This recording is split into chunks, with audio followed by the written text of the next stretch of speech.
Welcome to Trissential's 1% Better podcast, where improvement isn't just a tagline, it's our mission, and every conversation is about getting a little better every single day. Welcome to the 1% Better podcast. We have a very special episode, and I just can't be more excited. What an incredible moment for Team USA as the Olympics close out. The United States, of course, captured both men's and women's hockey gold, a historic sweep. The first time in the history of the Olympics that the United States has captured both gold in men's and women's hockey. Just an unbelievable performances and final games, one in overtime. Both were 2-1 scores. Just so much to talk about there. And it just reminds us about beyond the games itself, just what it takes to get to that point, to put yourself in a position to win the ultimate medal for your country, for your team. The early mornings, the practices, all the work and the dedication, just so much that goes into these things that we never see as observers of this. And that's why today's conversation is so exciting to me. I'm joined by Olympian John Benton, who represented Team USA on the world's largest stage. John knows exactly what it feels like to be in the Olympics and the whole experience and wearing USA across your chest. And we're going to go inside and learn how he got there and what he learned from it and all the mindset, preparation, pressure, everything that goes into it. And of course, how the 1% Better mindset comes into play. So John, welcome to 1% Better. Thanks for having me, Craig. I really appreciate it. This should be fun. Yeah, let's just start with it. It's just such a great moment. I was in two places out and about when each of the finals took place. And in both cases, the entire environment erupted and people cheered. And when you're in a public setting and something like that happens, it's just a wonderful moment. I think it's a wonderful moment for our country. Of course, we've gone through a lot the last few years, and there's lots of stuff going on. And sport has a way of bringing people together and sort of forget, all the other stuff that could be going on in someone's personal life or in any part of their life. And so let's just start talking a little bit about that game. I mean, you watched it. You watched the game today with the men's and I'm sure the women's, but what went through your mind when you were watching this, having been there yourself and lived the experience? Sure. It's really amazing to me to watch, especially in the case of the men's and women's hockey teams. Professional athletes, they're going to have a little different view, I think, of the games. But in the end, you're still wearing USA on your back or your chest, and it's still like nothing else. And so, especially being from Minnesota and having the connection with Faber and Hughes and Boldy and knowing what's happening with their professional careers right now, just having that extra little tie was something for me. And watching both games, especially today, as soon as it went to 1-1, I was like, well, this is going to overtime. Like, I think almost everyone thought that, right? It's really going to be who got the break. And I thought both teams played awesome. It was a fun, tough game to watch. And that elation. So I happen to be out of town right now and at a work event. And so I was busy setting up for a production. And so I wasn't around a ton of people, but the people I were around were like, I had it up on my phone and I had it cranked as much as I could. And people would walk by and say, what's the score now? Yep. Right. Yep. And then when the goal went in, you could hear like from various parts of the building, people screaming out, like we weren't in like a big group, but you could tell that everybody was watching it. So just that level of excitement for your country to do something special on that stage it's like nothing else. I remember having played in the 2010 games. I remember that game. And unfortunately, I wasn't watching it, but I was walking through downtown Vancouver. And I remember they had a huge foghorn on top of one of the buildings in Vancouver. Okay. And every time there was a goal for Canada, that horn would sound. And I did know that it was heading into overtime. And I remember hearing that horn and I just remember feeling deflated. Yeah. And so, this was the opposite of that. It was really kind of special. Yeah, and there's so many special things about this one. I mean, again, it's the first time we've won men's and women's. Both games are incredible games. Like you said, played at the highest level. 2-1, it's classic, tight, tough hockey. One play is going to make or break. The last time the men's team won was 1980. I mean, that's the Exactly. miracle on ice. Exactly. And I believe this is the first time since then that we've allowed well, no, it's the first time since 2014, I think, that we've allowed pros Right. to play. So there's a lot of different dynamics going on with this game and just how historic that it really is. Yeah. Yeah. And people are going to remember this for a really long time. And it now kind of gets us closer to level with Canada in terms of the number of goals that have been won. And so it kind of increases that rivalry. It was just an amazing game, right? I could Yeah. hardly take my eyes off of it as I was working today. So Yeah, it's something that, yeah, like you said, we're all going to remember. The other thing I want to just call out for the women's, they just had not only an incredible game. I mean, I think they were the odds-on favorite, but they had an incredible season. They outscored their opponents 31-1. I know.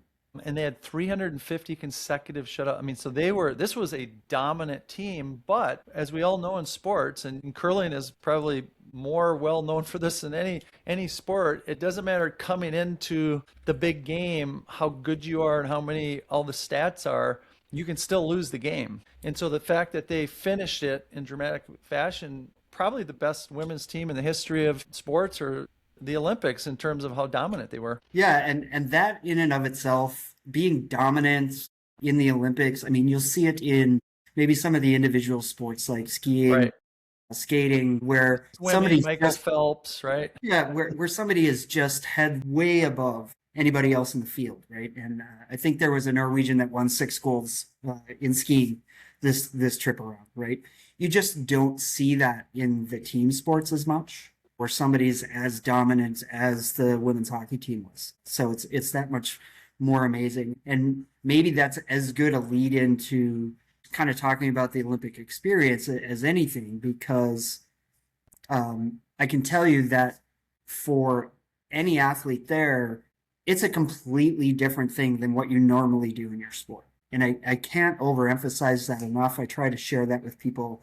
It's a very special time. It's a very special environment. And, I've said, unless you get a chance to do it, it's really even hard to explain why it's so different and why it's so special. Well, I want to get into that, but before we do, Yeah. I really want to talk a little bit about your background, John, because Oh, I sure. think you, like many, many Olympians, the story is not just what you do when you get there and the games and the finals. I mean, many Olympians never get to even close to the finals or Right. the podium or the top 5 or the top 10. Many don't even get there, but a lot of times the story is how you even got to the Olympics, because I mean, there's obviously billions of people in the world, and it's incredibly difficult to even get there. So how'd you get into curling? Minnesota, I'm from Minnesota, so I know it's definitely in our culture and our heritage, especially with the Scandinavian parts of Minnesota. But maybe talk about your background and what led you and how you got to the Olympics. Yeah, sure. I started curling when I was 6 years old. So curling is a very generational sport. There's a lot of families in curling that it just gets passed down. And most curlers will tell you that, once you start, it's a sport that you can't really stop. It's very, very addictive.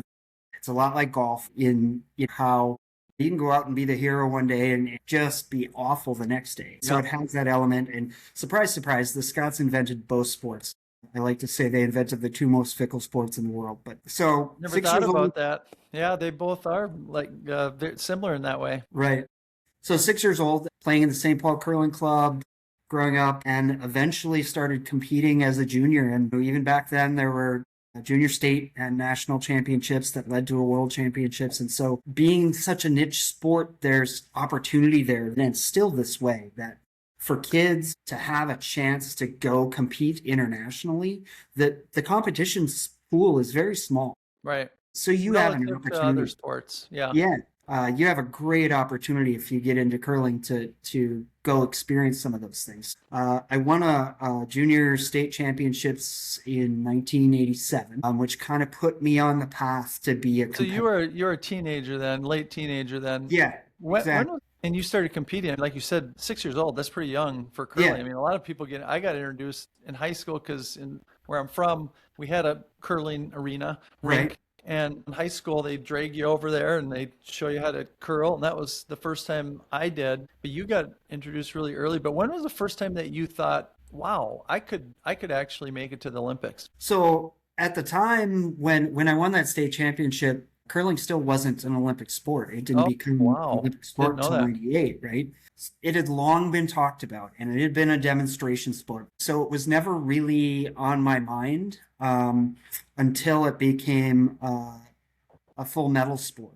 And by that time, I was competing in men's tour events. Curling has a tour, really, of highly competitive events that happens basically now. It's August through end of December, early January before championships start.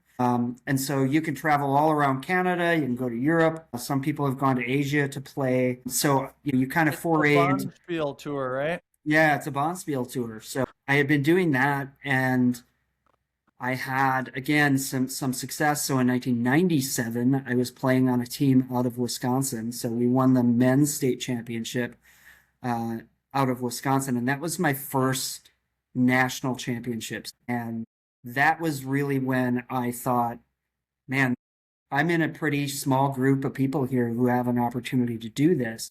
And then a year later, it became a full medal sport. And so that's when the real quest began, was in 1998. So you made it to the 2010, 1998. That's only 12 years. Yeah, So the preceding, so that's three Olympics, right? yeah, So those preceding Olympics, you probably knew many of the players that yeah, went to the absolutely. Olympics, right? You played with them. I've competed in every trials except the last trials. And so, it's a very small community.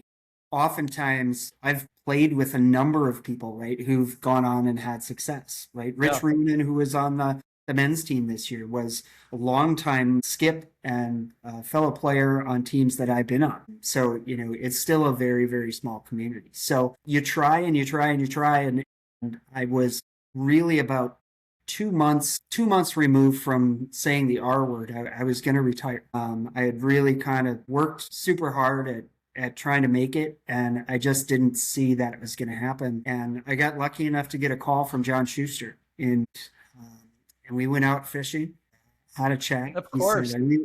I really like the way you play the game. I like how you do things. I've got a young team, and we need an older veteran who's got some experience to help guide us through this process. And so I joined that team, and 2 years later, we won the Olympic trials. How many teams compete for, or how does the process work when you say we won the Olympic trials? How many teams are competing for getting to represent US on, in Yeah, curling it's for the it's Olympics? usually 8 or 10 is usually the field of a nationals or an Olympic Okay. trials. And the qualification process has changed over the years. Basically now it's mostly a point system where you're earning points for the years leading up to it by playing on tour, making Uh, it to national championships. Trying Like, to make it more systematic and math-based rather than just hand-picked teams. yeah, they want teams that have had international experience, because, a team can get hot and rattle off, 9 wins and win a playoff, and you really don't want to send an inexperienced team, right? So that's how that has worked. And so the '09 national championships was also the Olympic trials. So we won that, and we went directly to the world championships, where we finished fifth. And basically the world championships in '09 was all of the teams that were going to be at the Olympics. So we got a good gauge How about many teams represent the US? Is it just one team or is it just one multiple? team. One Just one team. team One earns the team right of for how many men's and players? women. How many Uh, players? 5 players, so 4 players, an alternate. Okay. You'll have team coach, team leader, Only national. one alternate. Wow. Yep, yep. Mixed doubles, by the way, doesn't even have an alternate because it's men's and women, right? So you would technically need two. Yeah. So if somebody gets sick or hurt there, that's an issue. But so yeah, leading up to 2010, we trained. We were on tour. We trained all summer in Green Bay, which Can I was ask how does that happen? Because I think of curling, every sport's different. Some sports are known, like you have to dedicate your entire life, like gymnastics as an example. You go off to Colorado or wherever these training camps are, and when you're 10 years old or 12 years old and you just dedicate literally years of your life. How does that work with curling? I mean, a lot of you have full-time jobs. Did you have to leave your job? How intense is the training? Yeah, every curler has a job generally, Yeah, a right. full-time job, and one of the things about me that has happened pretty much with every job that I've had is I've told them up front, hey, I'm a curler. And then once the Olympics came along, I would say, I'm trying to get to the Olympics. Generally, employers are pretty happy to hear that. They like to hear that people are motivated to do something like that. And so it's never really been an issue. And that seems to be the case with most of the athletes. But working, for a curler during the season, you're probably practicing or throwing rocks 3 to 4 days a week. Okay. And at the time that I started, the gym wasn't a huge thing, but it sure is now. Yeah. We're all in the gym again 3 to 4 times a week at least. And then during the season, you're often playing 8 or 10 weekends generally, and that doesn't include week-long national championships or qualifiers to get to an Olympic trials. So it's a big time commitment.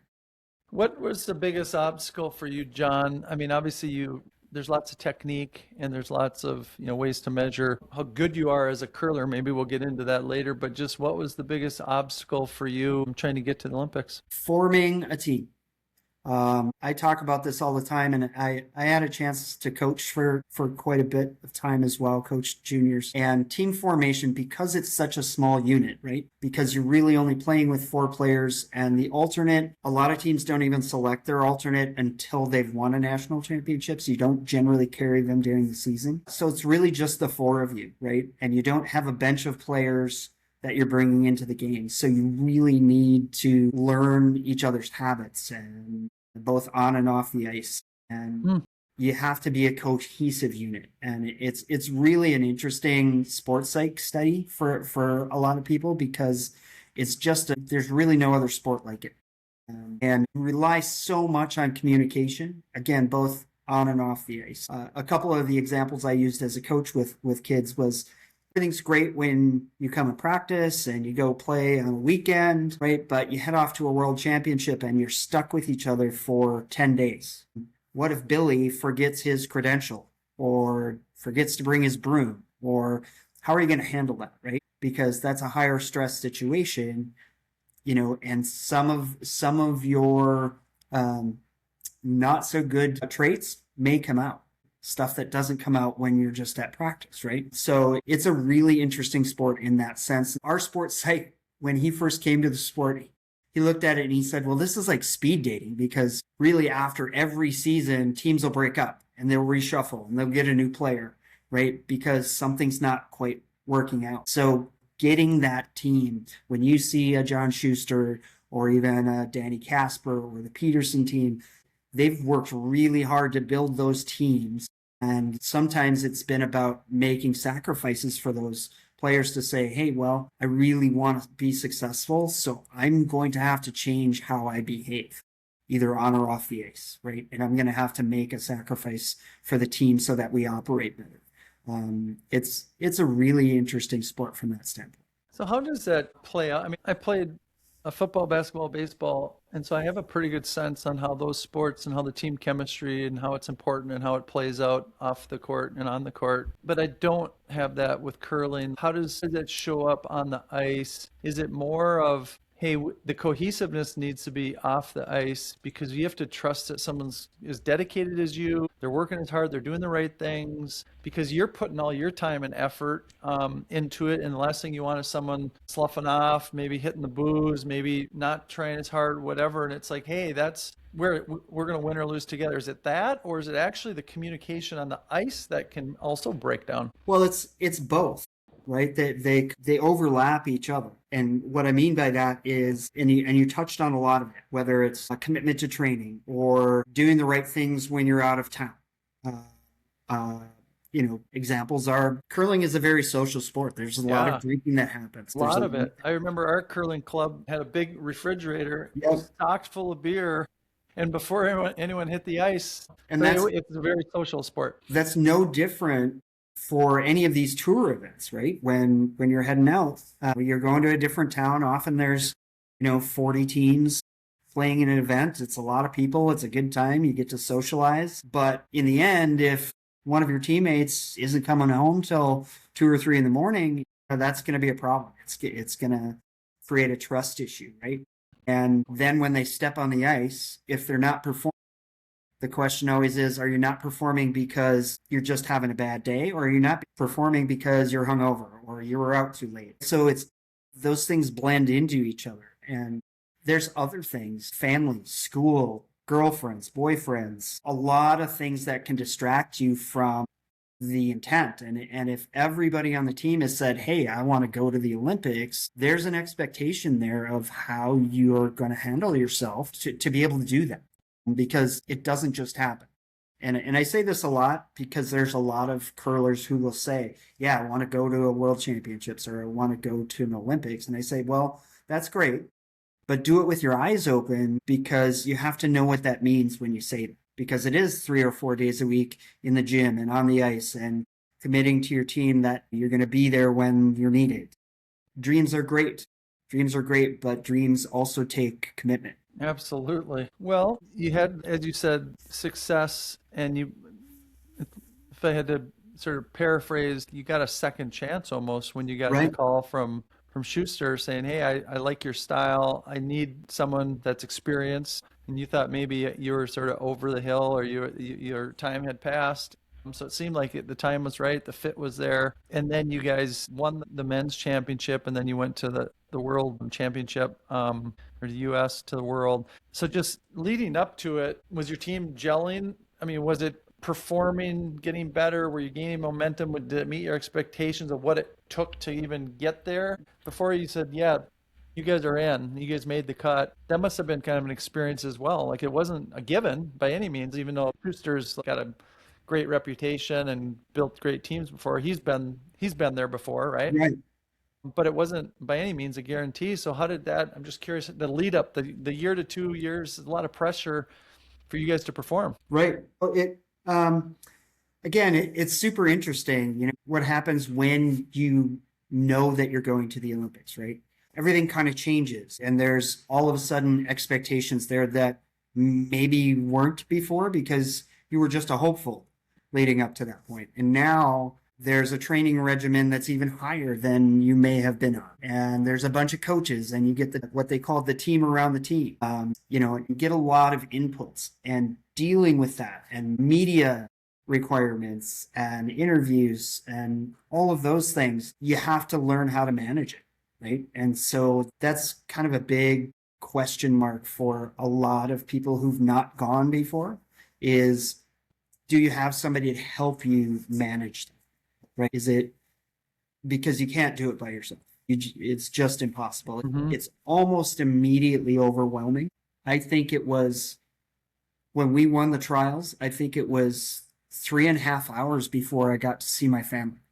Simply because I had to go do media stuff. I had to go do drug testing, and then I had to go sit with NBC and do interviews and green screen backgrounds and all of the photo shoots and all of that, because they want to do that right away to get it out. So it's just, there's a lot of unknowns if you've never been through it before. Hopefully you've got somebody preparing you for that. It's a pretty crazy time. Now, in terms of our performance, once we qualified, we were automatically then entered into a number of tournaments. There were 4 Grand Slam events that year that we played in, all of them, because, again, it was all of the teams that were going to be at the Olympics were in these events. And we were performing, but we were struggling to finish games, right? That's really the way that played out. And we worked really hard at it. We actually went on a long road trip. We started in Toronto, and then we went to Norway, and then Switzerland, and then back home, just to get us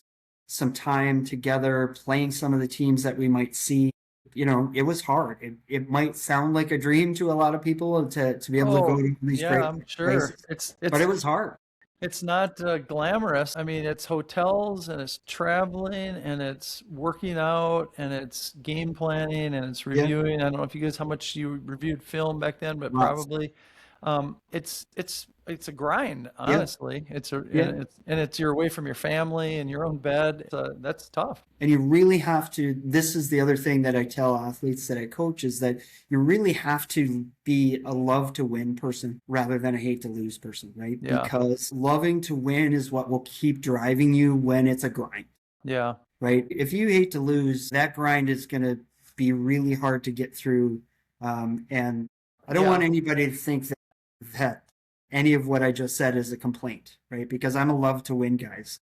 I I'm curious. So, live John, in hard. addition to the love to win part, is it also you have to love the process? Because you weren't going to go undefeated between now and when the Olympics started. And so every loss, no matter how bad it was, is an opportunity to learn and just to say, now, what can I learn? What can I get better tomorrow? I'll practice. I can eat better. So you have to actually love the process of the grind You or no? do. The funny thing is, I played football, I played hockey. I never got really good at either of those sports. And once I had, won in curling when I was a teen, I kind of went on that path. But I never really got exposed to kind of that process-based Yeah, coaching. yeah. And coaching in curling is really in its infancy. It wasn't really until I was mid 20s that coaches really started to become a thing in cricket. So Interesting. it's only 25 to 30 years that we've been having coaches with teams, and we're just now getting to high performance coaching, where process based coaching, looking at process improvement rather than outcomes, all of those types of things that we all know now, if we're involved in sport, are super important.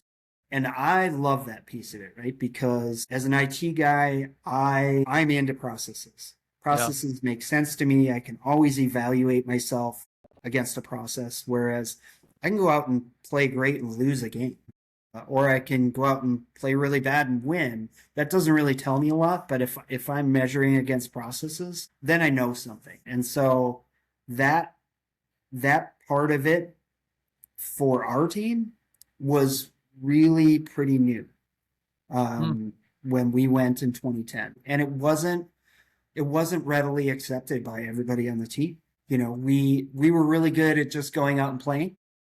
It reminds me a little bit of like the NFL in the 70s, or like these guys they weren't full-time football players. 60s, 50s, 60s, 70s. They didn't have big contracts. A lot of them had jobs, and they just were great athletes, and they had skills, and they didn't worry about what they ate, and they didn't go to the gym. And now everything is so scientific. Frankly, it's millimeters and inches and split seconds that all matter. And curling, it's actually hard for me to get my head around what's the difference between a great player and just a good player. It's really like millimeters, and it's like other sports. It's easy to see in basketball. You can see guys that are more athletic and they're quicker and they can jump higher. In football, speed and size and strength. You name the sport, and a lot of it's very physical attributes. In hockey, a guy could be 5'3" and 110 pounds, or 6'3" and 225 pounds. It doesn't matter. It's what you do with Right. the stone, and you're doing it with your fingertips and your body sliding. And so there's so much nuance and so much just fine tune. Like it's like a game of millimeters. And so I'm really curious, maybe just break that down. How do you break that stuff down into a process and so that you can get good at it? I mean, we know what the outcome is. You want to bump this stone and you want to get in this circle and you want to spin it. But it's such a different sport, like you said. So think about it this way. This is another coaching thing. I had a chance to go to a youth Olympics coaching, and I had to tell that team that the difference, as you put it, the difference between a good player and a great player doesn't have necessarily to do with how they compete in an individual match. So look at what just happened, right? Danny Casper and his team and Peterson's and Corey TC, they're playing a 9-game round robin, right? Over about 10 days. There's a lot of really good players who could probably go out and win 3 or 4 games in the beginning of the week, but as that week goes on, mentally and physically, they're going to start breaking down. Interesting. And that's, to me, in our sport, what makes a great player great So is that they've consistency. they've put in the effort to be consistent from beginning to end. And it's a really unique thing, especially in the tour events that we play in during the year. You might have a 3-game day on Friday, a 3-game day on Saturday, and then you got to wake up and win a playoff game to get to the quarterfinals, and then the semifinals and the finals. Games are 2.5 hours long, right? It was another thing that our sports psych said. So you're up at 6 a.m., have your breakfast, you go play, you get done, you eat, you play again, you get done, you eat, you play again, and then you go to bed. Right? Now take that idea and throw the Olympics at it, where again, you've got media, everything that comes with being an Olympian, meeting other athletes, being in the village, right? All of the attention that you get, right? So to be consistent, and this is why, just to go back to the women's hockey team for a second. Yeah. Think about that, right? Think about what they went through in their tournament and how they were so dominant when the spotlight is all over them the entire time, right?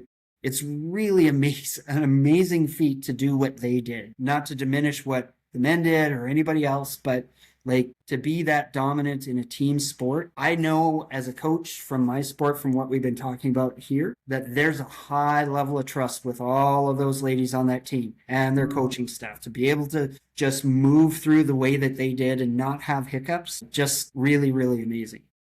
Well, that's a perfect segue. So you made it, and then you have all the tournaments leading up to it, which is, a grind and hard work and it's preparation.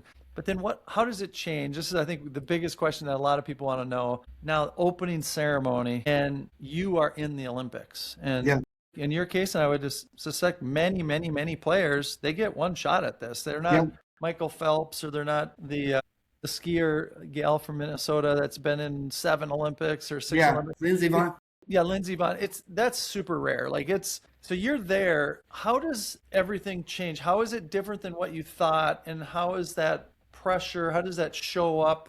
I just think that's a fascinating thing because it's so unique. I wrote a post about this the other day because I wanted people to understand a little bit. The phrase that I used was, it's like being on an inescapable month-long adrenaline high, because even when you're sleeping, it's not off, because and you really don't sleep very well.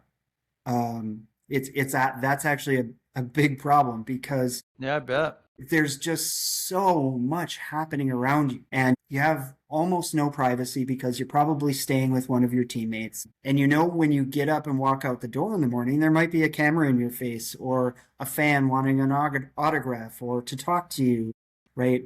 Or you're going to see another athlete that you've always wanted to meet. And especially for curlers, because we are there for an entire month, it's really a lot. From my vantage point, having been there, I can see whether it's a curling athlete or another athlete, whether it's taking a toll on them. And I believe that it does. And there's, Michaela Schifrin, skier, talked about this a little bit. It's just, I wouldn't even call it pressure. It's just really hard to settle your mind and to go out and perform at the level that you're capable of. One thing that I know from my experience is that the place where I felt the most comfortable was on the ice, because there was just so much. And the other piece of it is that there's a lot of expectation no matter what sport you're in. I don't think we were expected to do very well, and we didn't. We lost 4 of our first 5 games on the last shot in an extra end or extra inning, which was really hard to take. Absolutely. And there was a lot of criticism, which we had not experienced before. And when we won a game, there was a lot of praise, and it was extended. You might celebrate a win for an hour or two, you sit around, talk about the game, and then you move on, right? At the Olympics, if you win a game, you're talking about it for an entire 24 hours. Easily, right? Yeah. And if you lose a game, especially if you lose a game in dramatic fashion, that might be 3 or 4 days, depending on how it was lost and what your reaction was. There was a huge controversy this year about some cheating, which we could talk about, but I don't think we want to get into that. But I'm sure that the teams that were involved in that was 4 or 5 days worth of chatter that Yeah. they knew going into every game and coming out of every game, there was a good likelihood that they were going to be asked about it, right? And how is that going to, impact your performance? Well, and again, curling is just so darn unique in, many great ways, but it's out of the radar to say the least as far as a sport. And so if you could have won, a big Bonspiel even in Switzerland or somewhere in the US, and really nobody's newspaper is going to cover it. Maybe just this really tight curling community. We have a mutual friend, Brian Grabowski. Shout out to him. He might Exactly. know about this stuff because he's following everybody and everything outside of a few hundred people, maybe a few thousand at the most. But now you're in the Olympics, and everything that you do or happens, it is globally known, and everyone knows. Oh, the USA team, is disappointing, or they're good, and there's talk about. So that's got to be completely different. That like just how visible it is. Exactly. Exactly. And if you're not thoroughly prepared for that, whatever the sport is, we did a lot of media training leading up to the Olympics. Okay. Didn't even scratch the surface Oh, I'm of sure. the onslaught of just the demand for your time and literally not really getting a second of private time. We would go back to the village and be in our room, but again, you're not at home, right? You're Mhm. not in your comfort zone, and you're thinking about whether it's your next media appearance or your next game, thinking about the last game and what happened and was it good, was it bad? Like I said, it's a month-long adrenaline focus on nothing but your sport. Yeah. What was your most memorable moment from your Olympics? Or not necessarily moment, but just what's the most Yeah, memorable I part of it? mean, I feel like it's cliche to say the opening Yeah. ceremony. At the time, smartphones weren't, quite what they are today. So I had a camera with me, it's a funny story. I ended up losing that camera and then it got mailed back to me months later. But I have a picture because they said it's not a good look if you have your camera out while you're walking out. Right. So they wanted you to put away your cameras. So the picture that I have is actually coming out of the tunnel and you can't really see much except the lights and the crowd. And I look at that picture all the time because that moment of I've arrived, you will never experience that Mm. in that way. Only Olympians have that, and I won't forget it. The other most memorable thing, and it was something that my sports psych worked on with me, is he said, "I want you to pick a moment that you want to capture." And it was actually the first slide that I took on the Olympic ice. And my wife at the time took a picture of it. And I actually have my hand down as I'm coming up to that Vancouver 2010 logo on the ice, just kind of soaking it in, saying, I'm actually here doing this. This is not a dream. I'm actually here doing this. I will never forget that.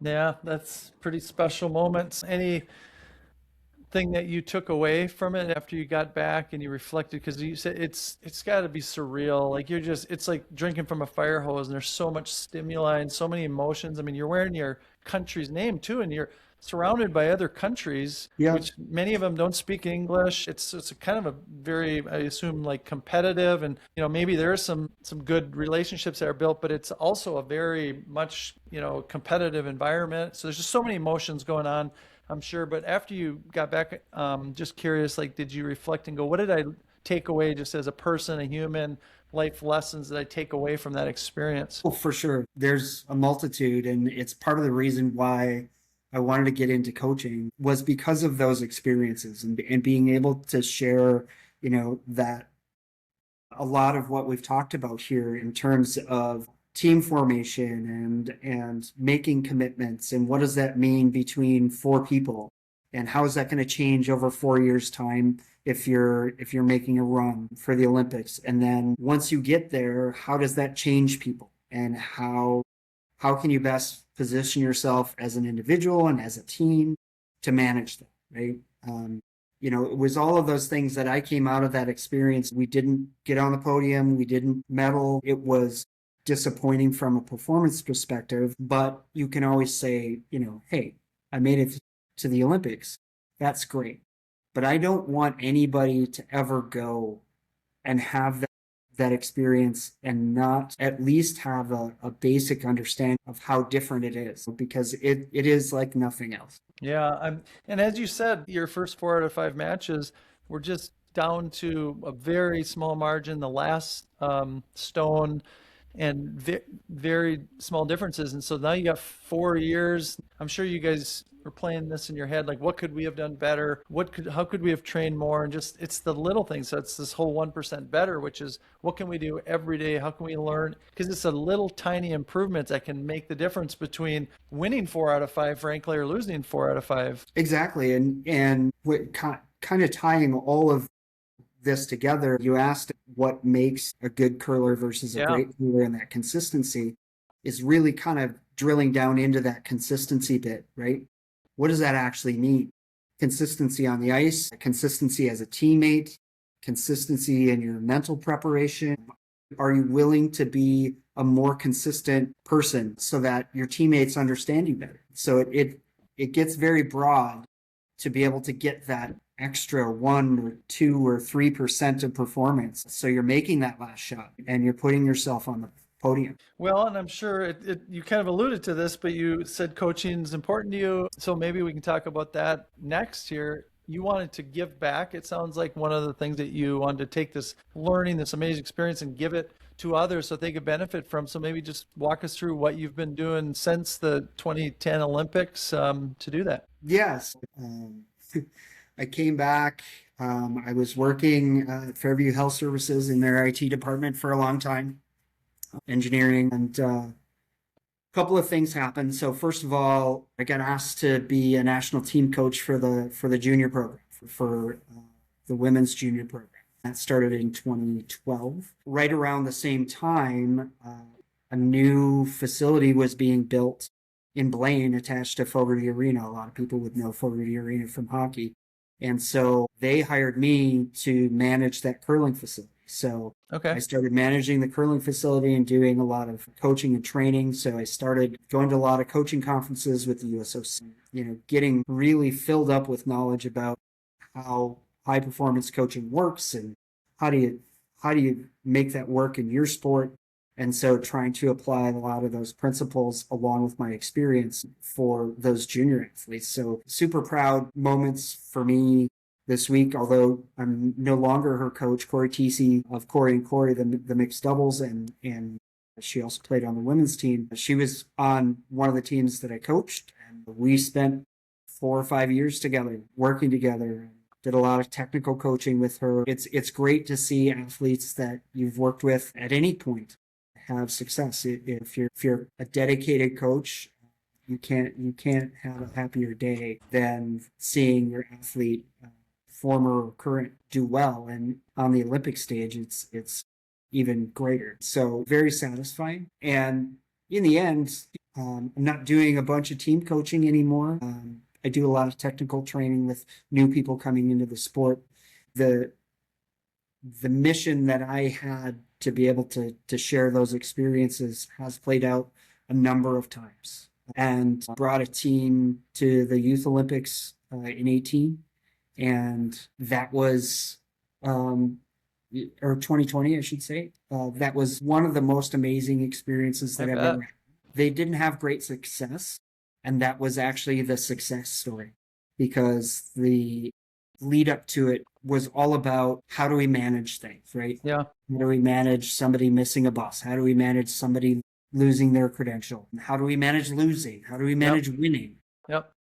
And it all got to play out, and they all had a great event, regardless of their results. And that was one of my greatest success stories, I think, is seeing a team be able to feel good about themselves regardless of the outcome. Yeah, absolutely. And that's, again, a big part of coaching is outcomes don't define you as an athlete, especially any one given outcome or win or loss. And it's what you do with it. As they say, it's not a matter of whether you get knocked down, it's what you do afterwards. And can you pick yourself up and can you get back up and go again? So that's a big part of coaching. And, that could have really impacted helping them get there, number one. But number two, the fact that they didn't win it or do as well as they all wanted to, that could have been devastating. And it has been for many athletes that they don't recover from that. And so to be able to deal with that, because again, this is just one part of life. Even though curling's been a big part of your life, it's not the only part of your life. No. You've got a lot of other parts. Thank you so much for taking the time. I'm going to ask you one more question and then wrap this thing up. And Sure. the one question we ask everybody on the 1% Better podcast is, stepping back from the Olympic experience that you had, which is incredibly unique and timely, just what have you learned in general about life lessons that you've learned that maybe you'd want to pass on to your kids or grandkids, or you'd want to wish you knew when you were 14-year-olds before you won your first juniors? And you're getting into this competitive global environment. Just what's some life lessons you'd want to share? I think the number one thing is gratitude. Waking up every day being grateful that I'm here, because number one, there's a lot of people who don't live a long life, don't have the opportunities that I've had. There's so many people less fortunate. So gratitude is part of my life every day, regardless of what's happening in my life. I think the other thing is just being present. It kind of goes hand in hand with that. It's so easy, especially these days with everything that's happening, to be distracted and to be pulled away from things that are actually really important. Things like family and your work, your closest friends should be important to you, and really spending time with those people. Those things are core to my being now, which is, get up every day grateful and make sure that the interactions that I have with the people that I care about are real interactions and not distracted and not just teeth out. Right. Really, really take the time, to make sure you're nurturing those relationships, because they're the most important things. Well, that's super wise advice, and thank you for that. And I can say that I'm super grateful for you for taking the time. I know you're traveling, you're busy, but what an amazing moment that we're in with, wrapping up the Olympics and the double gold medals, and just to be able to share your experience, because all we see is the game, right? And that's just maybe 1% of the big picture of what goes into athletes and performances, and just to be able to get a sense for that. So thank you so much for sharing that and doing everything you've done, frankly, with what you've been given. You've given a lot back. You've shared your experience with a lot of others. I know impacted many other people, and just really want to thank you for taking the time to do that. Absolutely, Craig. This has been great. It was kind of came out of the blue, and it's always fun to talk on this level with people. That my favorite saying as a coach is that you're not responsible for the outcome. You're only responsible for the effort. So I'm glad you made the effort to reach out. Yeah, thank you. Go USA. Go USA. Thanks, Craig. Please like, share, and subscribe to join us on our improvement journey 1% at a time.